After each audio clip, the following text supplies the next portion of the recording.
Good morning. Today I'm going to show you a little introduction of completing the square. So first of all, we have to know that this is the standard form in our equation usually. So for example,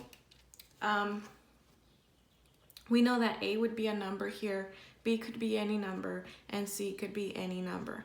So let's say I have 2x squared plus 6x plus 9. Again, I'm just making it up.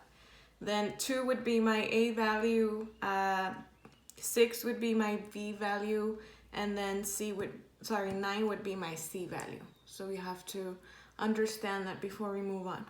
Okay, so what completing the square is if I have an equation x squared plus 6x, again here, A would be 1 and B would be 6. I'm trying to find a number here so that when I factor my quadratic function, I would get something like x plus something squared. That's what I want.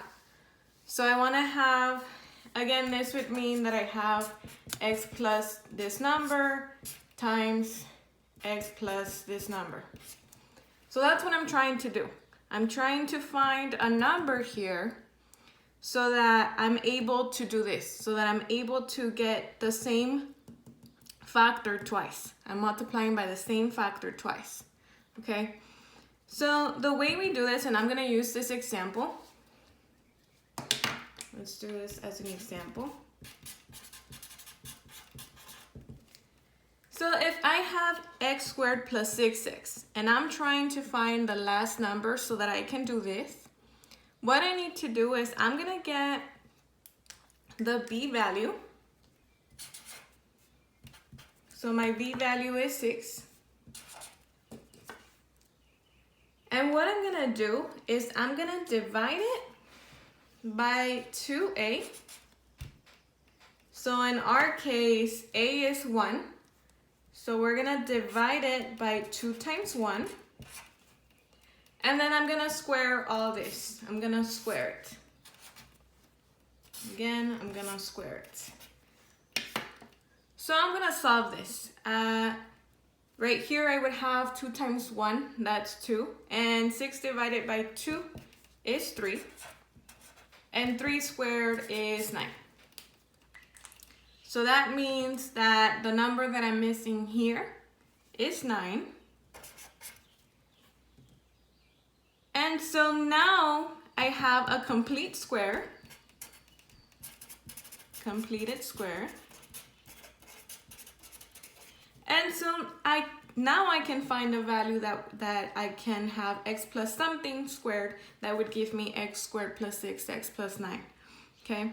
So you can either do the generic rectangle to be able to find this number, or because it's squared and I know that 3 times 3 is 9, I know that this number is 3.